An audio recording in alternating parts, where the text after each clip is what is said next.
नमस्कार, मैं हूँ मनविंदर। आप सभी राष्ट्रवादियों का एमबीएन नेटवर्क में बहुत स्वागत है। मेरे साथ आप देख रहे हैं, जुड़े हुए हैं, पहली बार मेरे साथ जुड़ रहे हैं, रविंदर पाचौली जी। सर, आपका बहुत-बहुत स्वागत है। जय श्री राम, जय भारत। जय श्री राम। और मैं आपको बता दूँ क्योंकि पांचोली जी मेरे चैनल पे पहली बार आए हैं, वरिष्ठ जर्नलिस्ट हैं और राजनीतिक विश्लेषक हैं। हम इनसे बात करेंगे आजकल जो हाई कोर्ट के जज जस्टिस जसवंत वर्मा को लेकर के चर्चाएं चल रही हैं कई तरीके की। सर, दिल्ली हाई कोर्ट के जज जस्टिस जसवंत वर्मा के घर से नकदी बरामद होने का मामला अब राज्यसभा पहुंच चुका है और सभापति जगदीप धनखड़ जी ने ये कहा है कि इस मुद्दे पे अब चर्चा होनी चाहिए। उसके लिए वो एक तंत्र भी ढूंढ रहे हैं। लेकिन दूसरी तरफ सुप्रीम कोर्ट कह रहा है कि नकदी मिलने जैसी कोई बात ही नहीं है। देखिए, ये जस्टिस यशवंत वर्मा जस्टिस तो अब क्या कहना चाहिए इनको। मैं जस्टिस में कहना इनका मतलब एक जज का अपमान है। न्यायाधीश उसको कहते हैं कि न्याय करें। ये तो न्यायाधीश है, न्यायाधीश तो इनको कहीं से नहीं किया जा सकता, बोल सकते हैं। इनको जब जज चुना गया तो सुप्रीम कोर्ट के कॉलेजियम ने क्या भांग पी रखी थी, इनके खिलाफ सीबीआई की जांच चल रही थी। इलाहाबाद हाई कोर्ट में सीनियर एडवोकेट थे। 2014 में जब इनको सिलेक्ट किया गया, एक टेम्पररी जज बनाया गया था पहले हाई कोर्ट में, बाद में इनको परमानेंट किया गया और वहां से फिर दिल्ली इनको ट्रांसफर किया गया था। तब क्या ये जो कॉलेजियम था उस समय क्या भांग पीकर बैठा हुआ था? इनको ये पता नहीं था कि ये भ्रष्ट है, इनके खिलाफ जांच चल रही है। मुझे कॉलेजियम पर बार बार सरकार नियंत्रण करने की कोशिश करती है और ये लोग जो अंकल जजेस वाली प्रवृत्ति चली आ रही है उसको रोकने के लिए ये सारे हथकंडे अपनाते हैं जजेस। मैं बता देता हूँ, इन जज साहब ने शिबू सोरेन के केस में सीबीआई को बहुत अड़ंगे लगाए थे, उसकी जांच रुकवाई थी। अरविंद केजरीवाल वाले जो शराब कांड था उसमें आपका था। ये सारे जो जस्टिस यशवंत वर्मा के महत्वपूर्ण फैसले हैं या इनके पास जितने केस गए हैं उसमें उन्होंने कहा है। दुर्गेश पाठक का केस था इनके पास, सत्येंद्र जैन का केस था, सारे केस में ये इन्वॉल्व रहे हैं। और जब 14 मार्च को जब इनके यहाँ आग लगी थी रात को 11:30 बजे, जब फायर फाइटिंग डिपार्टमेंट के लोग वहां पहुंचे थे, उन्होंने आग बुझाने के बाद दूसरे कमरों में कि कहीं और आग तो नहीं लगी, तो एक कमरे में इनको नोट भरे दिखे थे। उन्होंने अपने हायर अथॉरिटी को इमीडिएटली इन्फॉर्म किया था कि भाई यहाँ पर नोटों की गड्डियां पड़ी हुई है। तो उन्होंने कहा कि आप एक आधिकारिक नोट बना के यहाँ पे नोट मिले हैं, वो नोट भेज दीजिए। वो नोट उन्होंने दिल्ली पुलिस को भेजा, दिल्ली पुलिस ने उसको गृह मंत्रालय भेजा, गृह मंत्रालय ने चीफ जस्टिस ऑफ इंडिया को भेजा। ये जो अभी सुप्रीम कोर्ट के जजेस कह रहे हैं कि ये अफवाह है, ये सरासर झूठ बोल रहे हैं। न्याय के इतने उच्चासन पर बैठकर इस तरह से झूठ बोलना, लोगों की आंखों में धूल झोंकना, मतलब कहीं से भी उचित नहीं ठहराया जा सकता। तो ये गृह मंत्रालय के भी संज्ञान में है, चीफ जस्टिस ऑफ इंडिया के संज्ञान में भी है। और ये जब केस बाहर निकल के आया 21 तारीख को, उसके पहले इनके खिलाफ जांच कैसे बैठ गई थी? इसका मतलब कहीं ना कहीं कुछ तो था। 20 मार्च को इनके खिलाफ जांच शुरू हुई थी। 1999 में एक जजों ने अपने खुद के डिसीजन दिया कि भाई हमारे जजों के खिलाफ जो भी भ्रष्टाचार के आरोप लगेंगे या करप्शन के आरोप लगेंगे, उसकी जांच एक इंटरनल कमेटी करेगी। इंटरनल कमेटी में एक सुप्रीम कोर्ट के जज और 2 चीफ जस्टिस ऑफ 2 स्टेट्स के रहेंगे। अब वो अंदर क्या होता है, वो ट्रांसपेरेंसी बिल्कुल नहीं है, कहीं ओपन नहीं है कि किससे क्या पूछताछ फिर उन्होंने क्या जवाब दिया, कुछ बाहर नहीं आता। सारा खेल अंदर के अंदर ही हो जाता है। एक काका आदर्शी की कविता मुझे याद आ रही है कि रिश्वत दे के पकड़ा गया तो रिश्वत दे के छूट जाए। तो मुझे लगता है कि जैसे ये 10 करोड़ पकड़ा, 15 करोड़ थे, 5 करोड़ इन्होंने अग्निशमन डिपार्टमेंट वालों में बंटवा दिए कि भाई अपना मुंह बंद रखो, और बाकी के 10 करोड़ भी के आगे और कमा लेंगे, बचे रहेंगे। और ये कोई सजा नहीं होती है। आपने ट्रांसफर कर दिया, 5,000 की रिश्वत लेते हुए कोई क्लर्क पकड़ा जाता है, पुलिस उसको धर लेती है। गिरफ्तार कर लेती है, कोर्ट से रिमांड लेके उसकी झंडा परेड कराती है। तो ये जज साहब क्या आसमान से उतरे हुए लोग हैं ये? आप पॉलिटिशियंस पे तो मतलब अगर किसी पॉलिटिशियन के पड़ जा ये पैसा बरामद होता, ईडी सीबीआई और इनकम टैक्स से तीनों पिल पड़ते हैं उसके ऊपर। जी और जज साहब का तो बिल्कुल एमनेस्टी मिली हुई है कि कोई हमको हाथ नहीं लगाएगा। ये जी जो जी एक तरह का सिस्टम है दुनिया में, कहीं इस तरह का सिस्टम नहीं है। ये भारत के भ्रष्ट जजों ने, मैं तो भ्रष्ट जज ही कहता हूँ, और मेरे ऊपर मैंने कई बार बोला है, और मैं तो कहता हूँ चैलेंज करके कि आप मुझे बुलाइए कंटेम्प्ट ऑफ कोर्ट में, फिर मैं देखता हूँ, आपको जवाब देता हूँ कि क्या होता है क्या नहीं होता। जी और ना मुझे किसी वकील की जरूरत है। आप ऐसे ऐसे केस तत्काल सुनवाई के लिए ले लेते हैं जिनको तत्काल सुनवाई की जरूरत नहीं होती। 50 रुपए चुराने के आरोप में एक बच्चे को 1 साल की सजा हो जाती है। 60 रुपए चुराने के चक्कर में एक व्यक्ति को 2 साल की सजा होती है। और 150 रुपए का झूठा आरोप लगा चोरी का, वो आदमी 30 साल से जेल में सड़ रहा है। तो ये तो हमारा न्यायिक सिस्टम है। और जज साहब क्या क्या कर रहे हैं अपने सर सारे काम छोड़ के। एक जो तो आप कह रहे हैं, देखिए आपका यही बात धनखड़ जी भी यही बात कह रहे हैं, मैं स्क्रीन पे दिखा रही हूँ आपको। धनखड़ जी सेम बात कह रहे हैं कि अगर यही मामला किसी नेता, अधिकारी या उद्योगपति से जुड़ा हुआ होता तो तुरंत कार्रवाई होती। इसलिए एक पारदर्शी और प्रभावी सिस्टम की जरूरत है। जी सर। ये प्रभावी सिस्टम बनने नहीं देते हैं जज लोग, और उसमें जी जो हमारा विपक्ष है उसका बहुत बड़ा हाथ है। जी अब तो विपक्ष और पक्ष दोनों को मिलके इस मामले को बहुत गंभीरता से लेना चाहिए, और एक ऐसा कोई मतलब इनकी किसी के प्रति कोई जवाबदेही नहीं, ये किसी के प्रति जवाबदेह नहीं है, बल्कि हम सही। खुदा है, जी हमसे जी कोई प्रश्न नहीं पूछ सकता, ये नहीं होता है डेमोक्रेसी में, ये कहीं नहीं चलता है। तो एक अभी कोई आप जी अभी देखिए ना, कॉलेजियम के कुछ मेंबर्स का ये मानना है कि ट्रांसफर काफी नहीं है, जैसा कि आप कह रहे हैं। 2014 में मोदी सरकार ने आते से ही बनाया था एक सिस्टम कि भाई उसमें जो जजों का सिलेक्शन होता है उसमें सरकारी लोग भी रहे और प्रधानमंत्री रहे। इन लोगों ने ब्लंटली इसको रिजेक्ट कर दिया, और ये जो केस का संज्ञान लिया है सुओ मोटो लिया है इन्होंने। यशवंत वर्मा के केस का सुओ मोटो संज्ञान लेकर उसकी जांच बिठाई है। एक तो सुओ मोटो का रोग इनको ऐसा लगा है कि पता नहीं कहां से इनको खुशबू आ जाती है, जैसे कुत्ते को कोई लगता है कि किसी खंबे पे कोई नया खंबा लगा है और वो वहां पेशाब करने पहुंच जाता है, ऐसे ही जजों को भी पता नहीं कहां से खुशबू आती है और वो सुओ मोटो वाला करके वहां पहुंच जाते हैं। वो सुओ मोटो को मैंने नाम दे रखा है सूगो और मूतो। ये सूंघ के और वहां पेशाब करने पहुंच जाते हैं सारे जितना जुडिशियल के लोग हैं, जो जजेस हैं, सुओ मोटो संज्ञान ले लेते हैं। ऐसे ऐसे सब्जेक्ट पर ही अपने निर्णय देते हैं कि हम अपने बच्चों के सामने वो खबर नहीं पढ़ सकते। और अगर जी वो युवा पीढ़ी देखती है कि ये अपराध नहीं है, वो उसके लिए और प्रेरित होती है कि इस तरह के अगर कोर्ट कहती है कि ये अपराध नहीं है तो हमें खुली छूट है। ये जस्टिस राम मनोहर मिश्रा ने अभी 2 दिन पहले निर्णय दिया है इलाहाबाद हाई कोर्ट के। जी मेरा कहना है इनकी बीवी, इनकी बच्ची या इनके घर के किसी महिला के साथ इस तरह का होता तो इनकी मजाल होती इस तरह बोलने की। जी आप दूसरों की घर की महिलाओं को उपयोग की वस्तु समझ के कुछ भी निर्णय दे देते हैं। आप अपने घर की महिलाएं को अलाउ करिए किसी को कि जो आपने निर्णय दिया है आपके सामने कोई बाहर वाला आके आपकी घर की महिलाओं के साथ ये व्यवहार करे तो आपको कैसा लगेगा? तब भी आपका ओपिनियन वही रहेगा क्या?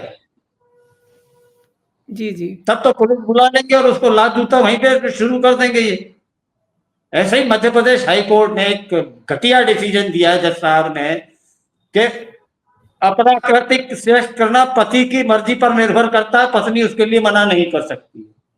अब ये जज साहब तय करेंगे कि पति पत्नी के बीच में शारीरिक संबंध कैसे रहना चाहिए, वैवाहिक संबंध कैसे रहना चाहिए। इनके पास यही काम बचा है। 4 करोड़ केस पेंडिंग पड़े हैं, बरसों से लोग लड़ रहे हैं, पीढ़ी दर पीढ़ी लोग केस लड़ रहे हैं, उनका कोई निर्णय होता नहीं है। और जज साहब आजकल क्या पोर्नोग्राफी की स्टोरी लिखने बैठ गए सारे के सारे। नया काम सूत्र ये लोग लिखना की तैयारी कर रहे हैं पूरा। अपना काम इन्हें आता नहीं है। ऐसे ऐसे जजों को सिलेक्ट किया गया है जिनके डिसीजन पढ़ के हम लोग अपना सर पकड़ देते हैं कि इनको जज किसने बना दिया। जी। हरीश साल्वे जी ने भी कॉलेजियम के फैसले कई स्तरों पे गलत बताए हैं। उनका ये कहना है कि जज साहब को सभी न्यायिक कर्तव्यों से निलंबित किया जाना चाहिए और स्वतंत्र जांच का आदेश दिया जाना चाहिए। जो बात आप कह देखिए रहे हैं। जी, हरीश साल्वे जी का भी मैंने सुना है और कपिल सिब्बल का भी, क्योंकि ये लोग कोर्ट में प्रैक्टिस करते हैं, सीनियर एडवोकेट है, तो आपने देखा होगा बड़े सेफ स्टेटमेंट देते हैं। ओपन स्टेटमेंट नहीं दिया कि नहीं ये गलत है और इनको सजा मिलनी चाहिए, ये होना चाहिए, बिल्कुल नहीं कि नहीं मैंने पढ़ा है सुना है ऐसा, वो तथ्यों की जांच पर पता चलेगा, ये सब कुछ होता नहीं है। और ये कपिल सिब्बल वही है जो लोकपाल ने हाईकोर्ट जज के खिलाफ कहा था कि जांच हो सकती है, और ये वहां को सुप्रीम कोर्ट में कूद रहे थे कि लोकपाल को कोई अधिकार नहीं है कि हाईकोर्ट जज के खिलाफ कोई वो करे, और सुप्रीम कोर्ट ने उस पर बैन लगा दी थी कि लोकपाल नहीं कर सकता है। मतलब हम भ्रष्टाचार करें, हम कुछ करें, हमारे ऊपर कोई रोकने वाला नहीं, कोई टोकने वाला नहीं, हमें कोई पूछे नहीं। हम सड़क पे नेकेड डांस करें तो हमें रोकने वाला कोई नहीं है, क्योंकि अब जज साहब है। और भ्रष्टाचार का जस्टिस ढींगरा है, एक्स जज रहे हैं दिल्ली के, उन्होंने खुद ने कहा है कि ये इतना सिस्टम सड़ गया है, ये कोई आज की बात नहीं है। आप लोअर कोर्ट से लेके तो सुप्रीम कोर्ट तक चले जाइए, तारीख पर तारीख, और तारीख लगवाने के लिए भी पैसा देना पड़ता है। एक मैं जज साहब का नाम नहीं बताऊंगा, सुप्रीम कोर्ट से रिटायर हुए हैं, उनका ये कहना था, किसी के थ्रू मैसेज आया था, मैं नाम नहीं बताऊंगा, नाम बताऊंगा तो कल से मेरे को पकड़ने आ जाएंगे, जब मेरे पे पंगा होगा, कि भाई अब मैं रिटायर होने वाला हूं तो कोई बड़े केस लेके आओ, 200 करोड़ 400 करोड़ 1000 करोड़ के, कि कम से कम मेरा बुढ़ापा ठीक से कट जाए। ये सुप्रीम कोर्ट के चीफ जस्टिस का किसी के थ्रू मैसेज था। तो अब थोड़े महीनों सर बाद वो रिटायर हो। जी। आप सही कह रहे हैं। अब ऐसा लग रहा है जैसे राज्यसभा ही में ये मामला पूरा पहुंचा है और उस पे बहस होगी, तो आपको लगता है कि कुछ अच्छे नतीजे आएंगे? देखिए राज्यसभा क्योंकि में क्योंकि वही होगा। क्योंकि आपको भी पता है कि इस समय जो योगी जी हैं, मोदी जी हैं, अमित शाह जी हैं, इन सब का एक ही मोटो है कि ज़ीरो टॉलरेंस किसी भी भ्रष्टाचार के खिलाफ। और अब इन पे भी शिकंजा कसा जाएगा। हालाँकि 4 स्तंभ जो हैं वो आज़ाद रखे गए हैं, उन पे किसी का कोई अंकुश नहीं रहेगा, ऐसी भी बात है। और सर हमारे यहाँ तो जुडिशरी पे कोई बात करने का रिवाज ही नहीं है, लेकिन अब ये सब चर्चाएँ तो सोशल मीडिया पे बहुत फ्लोट हो रही हैं, लोग मज़ाक उड़ा रहे हैं। हमारे जुडिशरी सिस्टम का तो विदेशों में भी मजाक उड़ता रहा है। जी, 2018 में वॉल स्ट्रीट जर्नल में एक लेख छपा था, उसमें हमारे जी। जुडिशियल सिस्टम की इतनी खिल्ली उड़ाई गई थी कि भाई किसी देश में दुनिया के इस तरह का सिस्टम नहीं है कि जज खुद अपने लिए जज चुनेंगे सुप्रीम कोर्ट में। एक कमेटी होती है जिसमें हेड ऑफ द नेशन जो होता है वो इंक्लूड होता है, सब कुछ होता है, और इसकी प्रोसेस कितनी लंबी है। पहले वहां की इंटरनल कमेटी जांच करेगी, इंटरनल कमेटी को लगेगा कि कुछ इसमें गड़बड़ है तो वो राष्ट्रपति को भेजेगी, राष्ट्रपति फिर वहां संसद में भेजेंगे, दोनों सदनों में उनका इनके खिलाफ बहुमत होगा तो वो इम्पीचमेंट का केस बनेगा और उनको बर्खास्त किया जाएगा। अभी तक मात्र 3 जज ऐसे हुए हैं जिनको इम्पीचमेंट के थ्रू हटाया गया। सबसे पहले थे मिस्टर सौमित्र चटर्जी वेस्ट बंगाल के, उसके बाद सुमित मुखर्जी थे और एक जज साहब और थे। तो 2008 में उनके खिलाफ जांच शुरू हुई थी, वो जाके 2011-12 में जाके उनके खिलाफ हुआ और उनको नौकरी से निकाला गया। एक जज साहब ने जांच पूरी होने के पहले रिजाइन कर दिया, 2 जज साहबों ने। जी, जी। तो ये इस तरह बच निकली, सिर्फ एक जज है जिस पर एक्शन हुआ था। तो रास्ते तो उन्होंने अपने भ्रष्टाचार से बचने के बहुत निकाल रखे हैं। आप कहते हो कि राजनीतिज्ञों को अपनी संपत्ति डिक्लेयर करना चाहिए, वो जब चुनाव लड़ते हैं तो ये अपने असेट्स बताते हैं कि मेरे पास इतना कैश है, मेरे पास इतनी गाड़ियां, मेरे पास इतने मकान है। IAS IPS सारी ब्यूरोक्रेसी को मोदी जी ने कंपल्सरी करा हुआ है कि आप अपने असेट्स जो भी हैं पब्लिक डोमेन में डालिए। सुप्रीम कोर्ट के जजों ने भी एक निर्णय लिया था कि भाई हम जजों को अपनी संपत्ति का डिक्लेरेशन करना चाहिए। 749 हाई कोर्ट के जज हैं, उसमें से मात्र 98 जजेस ने अपनी संपत्ति डिक्लेयर करी है, बाकी किसी ने नहीं करी। मतलब मात्र 13% लोगों ने उनके पास कितनी संपत्ति है उसका डिक्लेरेशन दिया है, बाकी 87% लोगों ने हाथ ऊंचे कर दिए कि हम नहीं बताएंगे कि हमारे पास कितनी संपत्ति। तो आपको क्या विशेषाधिकार दिया है जनता ने? आप जनता के द्वारा चुनी हुई सरकार के निर्णयों को पलट देते हैं, ये अधिकार आपको किसने दिया? आपका काम कार्यपालिका के कार्यों में हस्तक्षेप करना नहीं है। आपको देश चलाने के लिए नहीं चुना गया है, नियुक्त किया गया है। देश चलाने के लिए जनता सरकार चुन के भेजती, आप उसके निर्णय को पलट देते हैं। किसान आंदोलन में आपने कमेटी बनाई, उस कमेटी ने रिपोर्ट दी, उस रिपोर्ट को आज तक आपने पब्लिश नहीं किया। आप अपनी मर्जी के हिसाब से निर्णय देते हैं। आप देशद्रोहियों को एनए से हटा देते हैं, उनको जमानत दे देते हैं। एक पर्टिकुलर कम्युनिटी के लिए आप बड़ा सॉफ्ट कॉर्नर रखते हैं, और कोई हिंदू हो सिख हो आप उसको लेकर उल्टा टांगने की तैयारी में रहते हैं कि ये छूट कैसे जाएगा। एक मैं आसाराम बापू का केस रहता हूं, उन्होंने जो किया मैं उसका बिल्कुल फेवर नहीं करता हूं, पर आप इतने लोगों को जमानत दे देते हैं, उस बुजुर्ग आदमी को अभी तक क्यों जमानत नहीं मिल रही? उससे बड़े बड़े लोगों को आपने जमानत दे दी। लालू को आपने स्वास्थ्य के आधार पर जमानत दी थी, वो बैडमिंटन खेल रहे हैं, पॉलिटिकल मीटिंग्स अटेंड कर रहे हैं, सब कर रहे हैं, वो आपको नहीं दिखता। तब आपको सुओ मोटो का ध्यान नहीं आता कि सुओ मोटो लेके हम इसको वापस अंदर करें।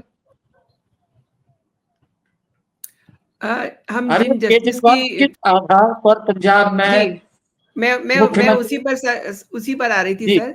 जस्टिस जी वर्मा का नाम जो है पहले भी एक घोटाले में आया था, तब वो मामला करीब करीब 97 करोड़ का था, और उस समय 2018 की ये बात है, सीबीआई ने एक एफआईआर भी की थी। जी। तो ये तो मतलब कहना चाहिए कि पैदाइशी भ्रष्ट है। भ्रष्टाचार इनकी रग रग में भरा हुआ है। जज साहब की, जस्टिस यशवंत वर्मा की। जी, आप जस्टिस बोलना भी, जस्टिस अरविंद शब्द का केजरीवाल की अपमान बात कर करना रहे है। थे। जी जी इनको यशवंत वर्मा बोला जाए वो ज्यादा बेहतर है, जस्टिस ना बोला जाए।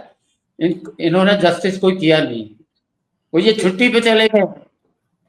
जी इनको मतलब कहीं नोटिस नहीं भेजा सुप्रीम कोर्ट ने कि आप इमीडिएटली रिपोर्ट करें।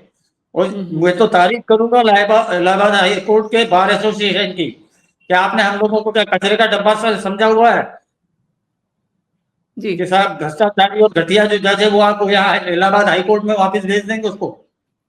हाँ तो हाँ, बिल्कुल अब यही बात सामने आई है। ये स्टेटमेंट उनका आया हुआ है। अब तो सुप्रीम कोर्ट के ऊपर हमारी न्याय प्रणाली पे पहले भी क्वेश्चन मार्क लगते रहे हैं, पर अब इतना बड़ा क्वेश्चन मार्क लग गया है कि अगर इन्होंने इसका उत्तर नहीं दिया तो पब्लिक डोमेन में इनकी इज्जत की धज्जियां तो उड़ रही हैं, सड़कों पे भी उड़ना शुरू हो जाएगी। ये कोई बहुत लंबी बात नहीं कर रहा हूं। आप पटाखे फोड़ने पर आप बैन लगाते हैं, आपको उसमें प्रदूषण नजर आता है, और जब ईद पे भी बकरे कटेंगे और कितने टनों खून बहेगा, चमड़े सड़कों पे सुखाए जाएंगे, उसकी बदबू फैलेगी, प्रदूषण फैलेगा, वो आपको नहीं दिखता है। आपको सारे जो बैन लगाने हैं वो मेजोरिटी के ऊपर लगाने हैं, माइनॉरिटी के आप बिल्कुल आंख बंद करके बैठ जाते हैं। जी सर, आप केजरीवाल की बात कर रहे थे, तो ये जो इनके कुछ महत्वपूर्ण फैसले हैं उसमें केजरीवाल का भी जिक्र है, क्योंकि शराब नीति वाले मामले में इन्होंने सीबीआई को ये आदेश दिया था कि वो शराब नीति घोटाले में अपनी जांच के संबंध में जारी आधिकारिक प्रेस विज्ञप्तियां मीडिया को जो है सार्वजनिक करें। कैसे सार्वजनिक कर सकता है? एक जांच चल रही है, वो पब्लिक डोमेन में कैसे डाल सकती है? तथ्य अगर सामने आ जाएंगे तो सामने वाला अपने बचने के साधन नहीं ढूंढ लेगा पहले से। जी कोर्ट के सामने पेश किए जाते हैं जो तथ्य होते हैं, वो सारे पहले कोर्ट के सामने पेश किए जाते हैं, कि पब्लिक डोमेन में डाले जाते हैं। अच्छा, इन्होंने ये भी कहा कि सत्येंद्र जैन का जो मामला है, 2022 की बात है ये, जो आम आदमी पार्टी से हैं, दिल्ली के उस समय मंत्री हुआ करते थे, कि उनके खिलाफ जो कार्रवाई है वो बंद की जाए। मतलब इन्होंने बंद ही करवा दी थी एक तरह से। इसका सीधा मतलब है पैसा खाया था जज साहब ने। जी वही सत्येंद्र सिंह के खिलाफ और फिर सारे केस ओपन हो रहे हैं, केजरीवाल के ऊपर हो रहे हैं। और जी केजरीवाल को आपने चुनाव प्रचार के लिए छूट दी थी। जी चुनाव जी कब के संपन्न हो गए, इसके बाद वो पंजाब में दंदनाते हुए घूम रहे हैं, प्रशासन को कंट्रोल कर रहे हैं। ये अब नहीं दिख रहा सुप्रीम कोर्ट को कि भाई आपने किस लिए छोड़ा था। शायद मेरे ख्याल से 5 मार्च तक की छूट दी थी इनको। 5 मार्च जी तो जी निकल गया कब से। जी अब सुप्रीम कोर्ट सुओ मोटो संज्ञान नहीं ले रहा है इनका कि भाई ये केजरीवाल कैसे बाहर घूम रहे हैं, लालू यादव कैसे बाहर घूम रहे हैं। और मैं सबसे ज्यादा दोष हमारे यहाँ के मीडिया को देता हूँ। मीडिया, हमारा मेन स्ट्रीम मीडिया टोटली मतलब दिमाग से बैंकरप्ट हो चुका, दिवालिया हो चुका है, दिमाग है ही नहीं। ये जो इस समय की पत्रकारों की पीढ़ी है, ये सिर्फ दलाली करके लोगों की चाटुकारिता करने में और आपस में लड़वाने के अलावा इनको कुछ नहीं आता। ये तथ्य कोई सामने रखते नहीं है। इनके लिए समाचार का मतलब दिल्ली, बंबई, कलकत्ता और चेन्नई, ये जो मेट्रोस हैं, इनको लगता है कि बस यही हिंदुस्तान है। आप रोज न्यूज चैनल देखते हैं, किस न्यूज चैनल पर आप देखते हैं कि डेवलपमेंट की न्यूज दिखाते हैं कि आज देश ने इतनी तरक्की करी, ये डेवलपमेंट हुआ? कहीं नहीं। 4 को बैठा देंगे, 2000 रुपए घंटे का देते हैं और वो बैठ के वहां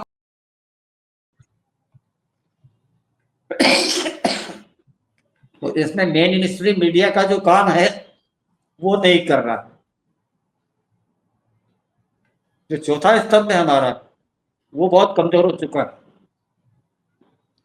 नहीं, लेकिन देखिए ये जो इन्होंने अब इनके यहाँ से नकदी सामने आई है, लेकिन वो जो फायर ब्रिगेड वाला कर्मचारी है वो कह रहा है कि मैंने तो पैसे देखे ही नहीं है, जबकि पहले सूचना उसी ने दी है। उसने जब ऑफिशियल नोट भेजा हुआ है, वो नोट गृह मंत्रालय के पास में है, दिल्ली पुलिस के पास में है। अब वो डिनाई कैसे कर रहा है? इसका मतलब पैसा मिला है। चांदी हाँ का जूता मुंह पर पड़ा है। गांधी जी उनको नमस्कार करके आ जाएंगे, भाई साहब नमस्कार। जी तो ये सीधा सीधा है। वो काका हाथरसी की कविता जो मैं कह रहा था कि रिश्वत लेता हुआ पकड़ा जा तो रिश्वत दे के छूट जा, वही मामला चल रहा है। सर, अब तो इसके लिए एंड ऑफ तो दिस सीधा शो सीधा है। मैं जी जी एंड ऑफ दिस शो मैं आपसे ये चाहती हूँ समझना कि अब ये तो बहुत बड़ा मामला हो गया। अब आगे आगे क्या देखते हैं आप? मेरे खिलाफ मुझे लगता है कि इनके खिलाफ कुछ लोग अब सड़कों पर उतरना शुरू करेंगे। कुछ सामाजिक संगठन है, उनको सड़कों पर उतरना पड़ेगा कि इस तरह की बेलगाम जुडिशरी की जरूरत डेमोक्रेसी में नहीं है।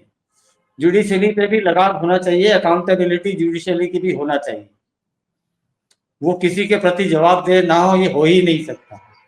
वो अपना काम करें, 4 करोड़ पेंडिंग केसेस जो हैं उनको निपटाएं पहले, उसके बाद किसी का सुओ मोटो संज्ञान लें और बाद में कोई काम करें। 50-50 साल से केस चल रहे हैं, लोग मर गए केस करने वाले, और इन लोगों को जी शर्म नहीं आती। और जज कौन बनते हैं? चंद्रचूड़ बने, चंद्रचूड़ के बेटे बने, फिर अब चंद्रचूड़ का ये इनका जो अभी डीवाई चंद्रचूड़ रिटायर हुए हैं, इनका बेटा तैयार हो रहा है। जी क्यों? किसी और को आप जज नहीं बनाएंगे क्या? किसी और के बच्चे को जज बनने का हक नहीं है?